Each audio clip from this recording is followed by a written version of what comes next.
No vídeo de hoje a gente vai conversar sobre matérias básicas e matérias específicas na sua preparação para concursos, logo depois da vinheta. Olá meu amigo, olá minha amiga, tudo bem com você? Eu sou o professor Paulo Guimarães e neste canal eu te ensino como passar no concurso dos seus sonhos estudando apenas 3 horas por dia. Sim, isso é possível e aqui eu te ensino como. Se você ainda não se inscreveu aqui no canal, por favor aproveite para se inscrever logo, porque você não quer perder nenhum dos conteúdos que eu posto aqui diariamente. Eu sei que você é capaz de ser aprovado no concurso que você quiser e aqui eu te mostro os caminhos que eu trilhei e que os meus alunos e mentorados trilham rumo à conquista de uma vaga no serviço público. Nosso papo hoje é sobre matérias básicas e matérias específicas e como organizar os seus estudos e encadear essa sua jornada como concurseiro para estudar as básicas e as específicas no momento adequado. Primeira coisa que você precisa entender é que as matérias que caem em concursos não são todas iguais, elas não têm todas a mesma importância. Normalmente a gente analisa um edital de concursos e a gente aponta as matérias, classificando essas matérias de acordo com o grau de importância e com a quantidade de pontos que elas representam na nota final lá para aquele concurso. Essa classificação, ela pode ser feita de algumas maneiras diferentes, mas o jeito mais simples e mais comum de fazer é classificar essas matérias em matérias básicas ou matérias gerais e matérias específicas. Alguns chamam de matérias especializadas, conhecimento específico e tal. No final, é a mesma coisa. A maioria dos editais, não todos, mas a maior parte deles, já faz essa classificação de matérias. O próprio edital já diz, as matérias básicas são essas, as específicas são essas. Mas alguns editais colocam lá tudo misturado, não fazem essa divisão, e outros fazem divisões meio esquisitas, meio diferentes. Um exemplo é o edital do concurso da Controladoria Geral da União em 2012, que é o concurso em que eu fui aprovado lá atrás, né, na CGU e tal. E esse edital, ele fazia uma divisão das matérias meio esquisita, que era assim: conhecimentos básicos, conhecimentos específicos e conhecimentos especializados. Eram 3 blocos em vez de 2. Só que os básicos e os específicos caíam para todas as áreas. Então, as matérias gerais, ou seja, matérias que eram cobradas em todos os cargos, né, em todas as diferentes áreas que o edital se dividia, eram, naquele edital, chamadas de conhecimentos básicos e conhecimentos específicos. Enquanto os especializados eram as matérias que variavam de uma área para outra lá no edital. Isso porque o edital tinha várias áreas, né? O edital para o cargo de auditor, mas você podia escolher áreas diferentes. Tinha área de auditoria geral, auditoria de infraestrutura, comunicação, prevenção da corrupção e ouvidoria, correição. Então você podia escolher as áreas. E as matérias que variavam de uma área para outra eram chamadas de conhecimentos especializados. Eu estou contando essa história para você só para ilustrar, porque isso é uma exceção à regra. A regra geral é que as bancas chamem de conhecimentos básicos as matérias que caem para todas as áreas e conhecimentos específicos aquelas que caem somente para uma área específica dentro do edital. Além disso, a gente também usa essa nomenclatura mesmo quando o edital não divide em áreas. A gente fala em matérias gerais e matérias específicas. E por que a gente faz isso? É por uma razão simples. É porque as matérias gerais são, de maneira geral, matérias comuns que caem em muitos concursos. Então você deve começar o seu estudo por essas matérias. E por que eu te indico fazer isso? Primeira razão é que existe um encadeamento de conhecimento que é necessário para você aprender as matérias que caem no seu concurso. Eu vou supor aqui que você está estudando para um concurso da área fiscal, por exemplo. Seu sonho é ser auditor da Receita Federal. Você deve começar por onde os seus estudos? Você que me procura aí, todo dia alguém me procura e diz, professor, eu estou começando do zero, por onde é que eu começo, não sei o quê. E aí eu falo, comece estudando 5 matérias, tá? São 5 matérias. Comece estudando língua portuguesa, comece estudando direito constitucional, direito administrativo, informática e raciocínio lógico. Por que eu indico às pessoas estudar primeiro essas 5 matérias? Por uma razão simples. É porque essas 5 matérias caem em muitos concursos, tá? Vários. Olha, português, direito constitucional e administrativo, essa trinca de matérias cai em, sei lá, 90% dos concursos. E informática e raciocínio lógico não cai em tantos, mas ainda cai em vários concursos. Então, se você vai começar agora, não faz a menor ideia de qual concurso você vai fazer, estuda essas 3 matérias. Se você já tem uma boa ideia do concurso que você quer fazer, mas não sabe por onde começar, estuda essas matérias, tá? Essas 5 que eu falei, que isso daí vai te trazer muitas possibilidades em termos dos concursos que você pode fazer no meio do caminho. E eu tô te dizendo isso porque Quando a gente resolve fazer um concurso específico, muitas vezes a gente toma uma decisão sem ter muitos critérios, sem ter muitas informações. Deixa eu te contar uma história que isso vai ficar mais claro para você. Quando eu era um menino concurseiro, um concurseiro jovem, há muitos anos atrás, eu dizia que queria fazer concurso para carreira diplomática, o famoso CACD, Concurso de Admissão à Carreira Diplomática, Instituto Rio Branco, concurso do Itamaraty. E eu dizia isso por quê? Porque tinha muito glamour, eu achava massa, eu acho um trabalho interessante, acho até hoje, um trabalho super interessante, super, assim, que talvez ele seja, assim, o ápice das humanidades, né? As humanidades. Então, assim, a galera da área jurídica, a galera da área de relações internacionais, de filosofia, a galera das humanidades em geral, é um concurso que atrai essas pessoas. Então, eu dizia que queria fazer o CACD.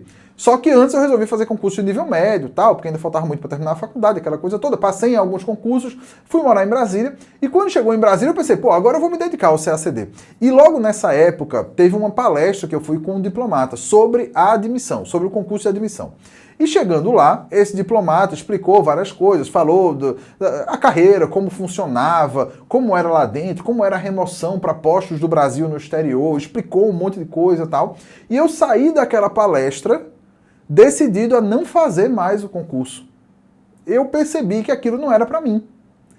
E por que não era para mim? Porque eu já era casado com Paola. Paola tem a carreira dela, tem as aspirações dela. Então não ia ser legal para ela ficar me seguindo pelo mundo, né? A gente indo morar em lugares diferentes. Não ia ser bom para o desenvolvimento dela. Eu achava que ela não ia estar disposta a isso. E a gente também tinha nossos planos de ter filhos, de constituir família. E esses planos, não que sejam incompatíveis, né, com a carreira diplomática, não é isso. Mas se você tiver outras opções que não vão te levar a uma vida nômade, né, por aí, de morar em lugares diferentes, porque a gente pensa na diplomacia assim, né, aí você se imagina em Paris, em Londres, né, é isso, né. Mas não, tem que ter diplomata brasileiro lá no Cazaquistão, entendeu? Alguém tem que ir para lá. Então, a sua carreira toda não vai ser em lugares muito legais, né? Vai ter outros lugares que vão ser desafios, vão ser complicados. Então, para mim, no momento, isso não parecia mais interessante, de acordo com meus planos e com as minhas perspectivas. Por que é que eu estou te contando essa história? Porque a gente toma certas decisões na nossa jornada rumo ao serviço público e muitas vezes a gente tem que rever essas decisões. Num dado momento, a gente olha e diz, pô, isso não está mais fazendo sentido. Então, a gente termina aproveitando oportunidades que aparecem no meio do caminho. Como foi para mim o concurso da CGU. Essa foi uma ótima opção que apareceu no meio do caminho. Não era algo que eu estava acompanhando há muito tempo, não era um edital que eu estava ali sabendo que ia sair muito tempo antes, tal. Não foi isso. Eu ouvi falar que ele ia sair alguns meses antes, comecei a pensar que podia ser uma boa, só resolvi fazer mesmo o concurso só quando o edital saiu. Aí você vai olhar e dizer, pô, esse professor é um gênio. O cara passou em segundo lugar no concurso e não estava nem estudando antes. Não é isso. Eu estava estudando antes e fazia muito tempo. Só que eu estava focando nas matérias gerais, porque eu já tinha feito muitos concursos durante anos. Então, para mim, português, direito constitucional, direito administrativo, raciocínio lógico, isso aí era tranquilo, era sossegado.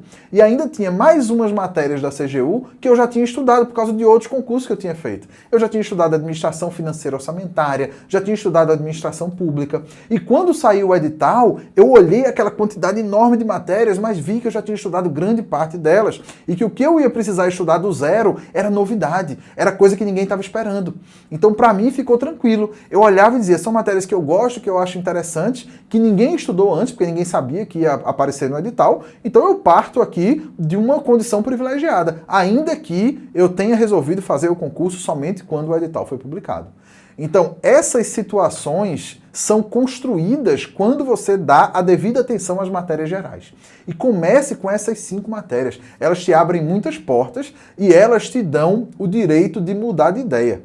Essas matérias te dão o direito de mudar de ideia. Deco, coloca aqui do lado, por favor. Tá? Estudar as matérias gerais garante o seu direito de mudar de ideia, de resolver fazer um outro concurso que não é aquele que você pensava inicialmente. Ah, professor, isso é coisa de gente fraca, de cabeça fraca, de mente pequena, que fica mudando de ideia o tempo todo, não sei o que e tal. Gente, por favor, tenha um pouco de maturidade. Você não vai mudar de ideia o tempo inteiro. Mas às vezes passa na sua frente o que muita gente chama de cavalo selado. O cavalo está passando lá, selado. Ou você sobe na hora que ele passa, ou você não vai poder subir mais. E o cavalo selado muitas vezes aparece sem aviso prévio, ele aparece sem avisar, você não sabe que aquilo ali está acontecendo. E quando você olha, você se depara com aquele edital. Você olha o edital e pensa, pô, isso aqui dá para mim. Para esse tipo de situação acontecer, para você dar a possibilidade desse tipo de situação acontecer, você tem que ter estudado as matérias gerais com antecedência. Não adianta você ficar bitolado no concurso que você pretende fazer e não, só isso aqui que importa para mim, não sei o que e tal. Não, pô, abre a mente um pouquinho, olha para um lado, olha para o outro, vê o que é que está rolando, porque pode ter grandes oportunidades que estão aí acontecendo e que você não está nem tomando conhecimento, ok? Muito cuidado com isso e estuda as matérias gerais. Beleza. Como é que a gente faz então a transição das matérias gerais para as específicas? Eu vou explicar para você. As matérias específicas podem ser divididas em duas categorias. Deck, coloca aqui do lado, por favor. Existem as matérias específicas da área e as matérias específicas do concurso. As matérias específicas da área são aquelas que são específicas, ou seja, elas não são matérias que caem em muitos concursos, mas elas caem em vários concursos dentro de uma determinada área. Enquanto as matérias específicas do concurso, as que estão aqui embaixo, são matérias que caem apenas naquele concurso que você está estudando. Então tem essa diferença. Deixa eu te dar um exemplo. Eu falei aqui de concurso da área fiscal, citei a Receita Federal e tal. Existem matérias que são comuns aos concursos da área fiscal. Não são matérias gerais, não são aquelas 5 que eu falei. Mas são matérias que aparecem em todos ou em vários concursos da área fiscal. Que matérias são essas?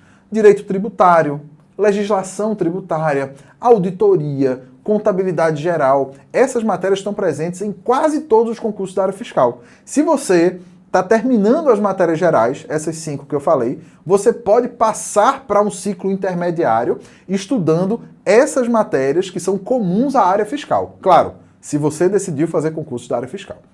Se você resolveu fazer concurso da área de controle, por exemplo, aí já é um outro conjunto de matérias. Aí você já vai estudar contabilidade pública, administração financeira orçamentária, administração pública, né, e outras coisinhas. Então, para cada área, vai ter um conjunto de matérias que são comuns aos vários concursos daquela área. Por que é que eu estou te indicando estudar esse conjunto de matérias agora? Primeiro, porque existe o encadeamento do conhecimento. Ou seja, se você vai estudar direito tributário, por exemplo, sem ter estudado direito constitucional e administrativo, vai ser difícil entender. Vai ser difícil você ter um rendimento. Você vai terminar aprendendo, claro que vai, mas vai demorar muito mais do que se você tivesse respeitado essa ordem e estudado essas matérias jurídicas gerais primeiro. Se você vai estudar contabilidade sem ter alguma base em matemática, as coisas ficam difíceis também, as coisas ficam complicadas. Então, aquela matemática básica, o raciocínio lógico, é importante você saber antes de entrar na contabilidade. E por aí vai, tá? Tem um encadeamento de conhecimentos. E outra coisa, se você vai nas matérias que são específicas daquela área, antes de ir nas específicas do concurso, você mais uma vez está fazendo uma escolha inteligente para resguardar o seu direito de mudar de ideia. Porque agora você já afunilou, né? Você estava estudando um conjunto de matérias que te permitia fazer praticamente qualquer concurso. Aí você estava lá, vendo o que está rolando. Tal. Aí você está acabando. Quando você está acabando essas matérias, você, bom, beleza, terminei constitucional, terminei administrativo, terminei português, e agora? O que é que eu faço? Aí você tem que tomar uma decisão. Você escolhe uma área e você afunila um pouco mais. Aí você vai começar a estudar as matérias que são específicas da área. Mas você ainda não precisa resolver qual concurso você vai fazer. Você vai nas específicas da área e vai naquela ali. Né? Se for área fiscal mesmo, direito tributário, auditoria, contabilidade, aí você tá. Aí quando você estiver acabando essas matérias, aí sim você tem que tomar uma decisão e tem que afunilar ainda mais para um concurso específico que você pretende fazer. Porque existem matérias que são cobradas somente em um concurso. Receita Federal, por exemplo, vai cobrar legislação aduaneira, relações internacionais. Né? Ela vai cobrar essas matérias. E aí, cai em todos os concursos da área fiscal? Não. Eu acho que não cai em mais nenhum concurso, só na Receita Federal. Eu acho, né? Porque eu não analisei todos os editais da área fiscal do país. Mas eu tenho quase certeza que cai só na Receita Federal. Nessa condição, considerando que essa matéria cai só na Receita Federal, é melhor você deixar para estudá-la quando você já tiver estudado todo esse resto que eu mencionei, né? Quando você já tiver estudado todas as matérias gerais, todas as matérias que são específicas da área fiscal, aí sim você passa para a parte que é específica da Receita Federal. E possivelmente você vai fazer isso quando já houver notícias concretas de que um novo concurso da Receita Federal vai rolar, se esse concurso já tiver sido autorizado, ou se a gente tiver, né, um processo em andamento, mas assim, alguma expectativa de que o edital vai sair mesmo, de que o concurso vai acontecer mesmo. Essa é a maneira mais inteligente de fazer essa transição. Agora lembre de um detalhe.